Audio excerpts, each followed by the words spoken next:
So tell us, you've heard all these charges and countercharges, the why is Latina and on and on. Here's your chance. You tell us what's going on here, Judge. Thank you for giving me an opportunity to explain my remarks. No words I have ever spoken or written have received so much attention.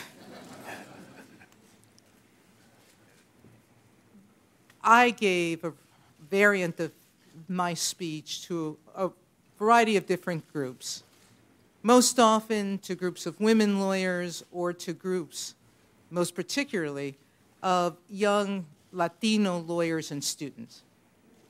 As my speech made clear in one of the quotes that you referenced, I was trying to inspire them to believe that their life experiences would enrich the legal system, because different life experiences and backgrounds always do. I don't think that there is a quarrel with that in our society. I was also trying to inspire them to believe that they could become anything they wanted to become, just as I had. The context of the words that I spoke have created a misunderstanding, and misunderstanding, and to give everyone assurances, I want to state up front, unequivocally and without doubt, I do not believe that any ethnic, racial, or gender group has an advantage in sound judging.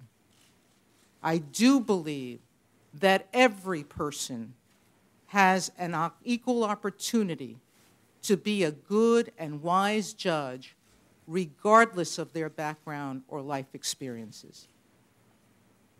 The words that I used agreeing with the sentiment that Justice Sandra Day O'Connor was attempting to convey.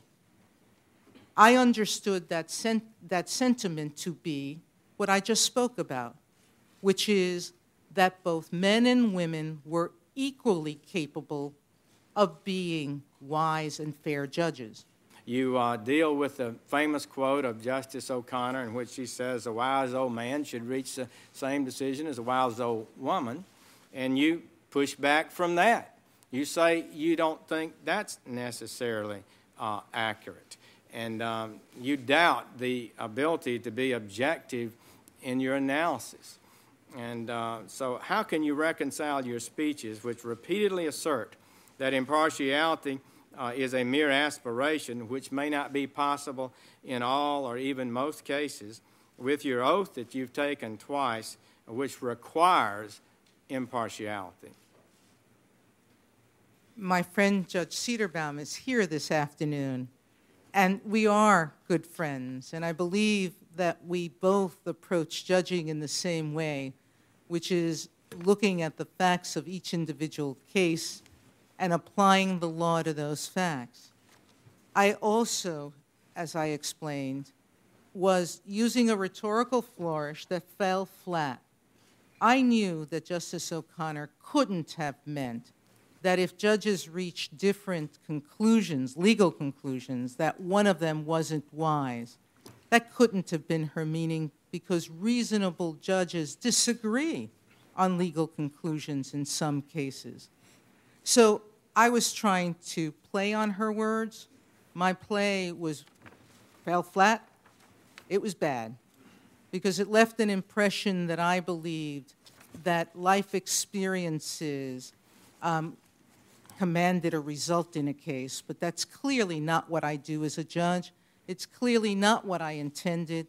In the context of my broader speech, which was attempting to inspire young Hispanic, Latino students and lawyers to believe that their life experiences added value to the process.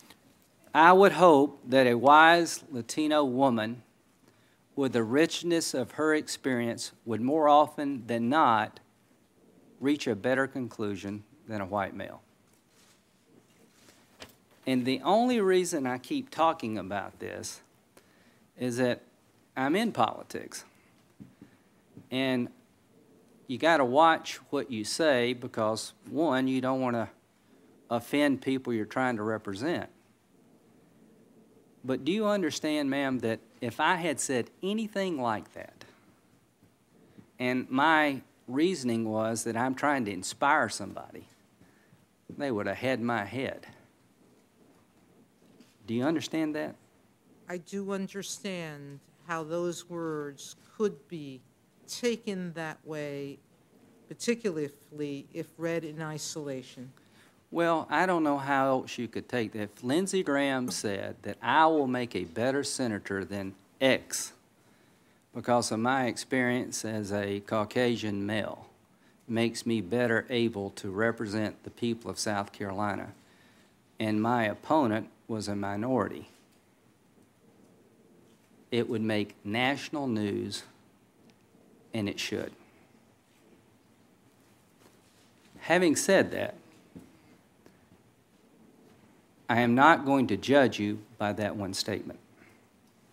I just hope you'll appreciate the world in which we live in, that you can say those things, meaning to inspire somebody, and still have a chance to get on the Supreme Court.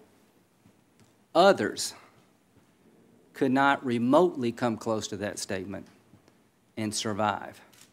Whether that's right or wrong, I think that's a fact. Does that make sense to you? It does. And I would hope that we've come in America to the place where we can look at a statement that could be misunderstood and consider it in the context of the person's life. You know what? If that comes of this hearing, the hearing has been worth it all. That some people deserve a second chance when they misspeak. And you would look at the entire life story to determine whether this is an aberration or just a reflection of your real soul.